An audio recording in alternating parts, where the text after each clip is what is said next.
been a fascinating 18 months. It's been a hard 18 months, but it's been interesting, right? And very similar to kind of what you were saying is we've seen a phenomenal amount of activity and sort of transactions during that period. And almost, I think if you went back 3 years and was like, there'll be a pandemic, you'll be locked down, everyone will literally be government mandated, forced to work from home. Oh, and by the way, you'll do more deals than you've ever done before. It's like, what?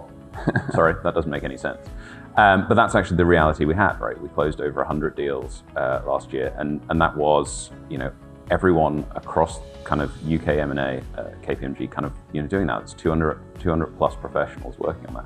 And like you said, those teams we've got, it's kind of the classic pyramid structure. You've got a broad base of juniors who, for some of them, had been, in the company only a few months. They'd joined like the previous year, and then actually we had graduate intake. KPMG didn't stop, and that's KPMG as a UK organization, 16,000 people bringing on 1,000 plus graduates every year.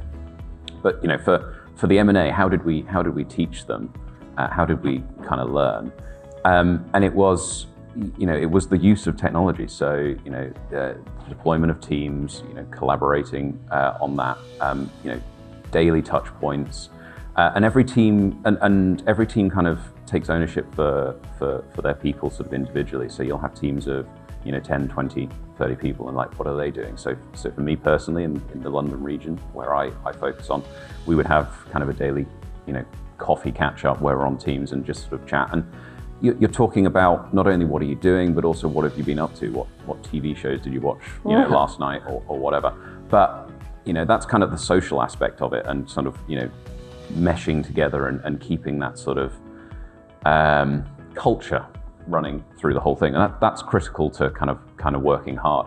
But then actually on that kind of shoulder to shoulder learning, that sort of, as you said, the floor where you're like, the classic old school buzz of, listening to people on the calls, what are you doing? Actually, we just had to adapt. And I think the world, by necessity, we all accepted video conferencing. Pre 2 years ago, I hated video conferencing. You couldn't get me on like FaceTime with my family. Just the dial in. Yeah, you're correct. I would be like, my wife would be on the camera and I'd be behind the camera, like pretending to do something else and just talking. But actually, we were forced to accept it. And what you did was you would bring more people on, right? And actually, so people are kind of learning from that. And, we went from probably three forms of communication: in-person, email, and voice, to actually, I can now reach someone 15 different ways.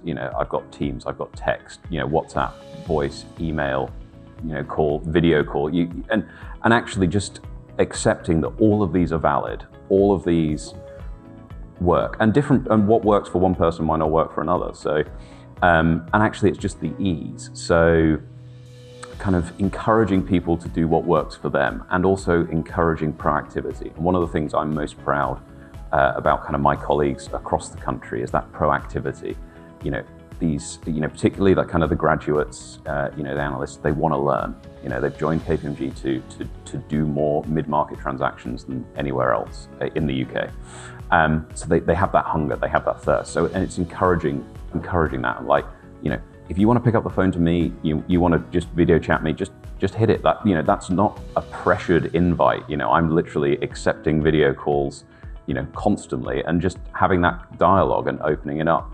And things like Teams, sounds like I'm sort of, being a massive advert for Microsoft here at this point, which probably is wrong at an Intapt Connect conference.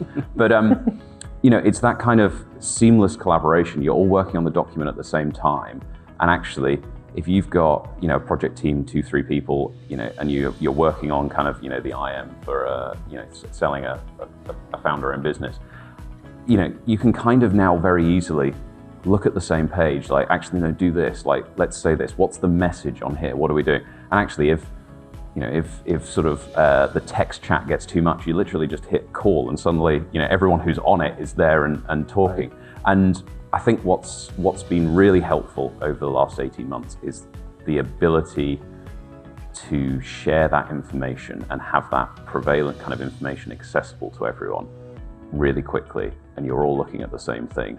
And I think that's the biggest trend I've seen. We've gone from siloed pockets of institutional knowledge to we're all sharing and looking at the same knowledge. We're all putting our knowledge in the same place and we can all do it. And that's been the biggest change and the biggest benefit from all of this is kind of we're all accessing that, metaverse of knowledge, to use a phrase that gets bandied around a fair bit. We're all working on that together and we're all learning from it. And that's really I think, that's how we're training people and how they're learning.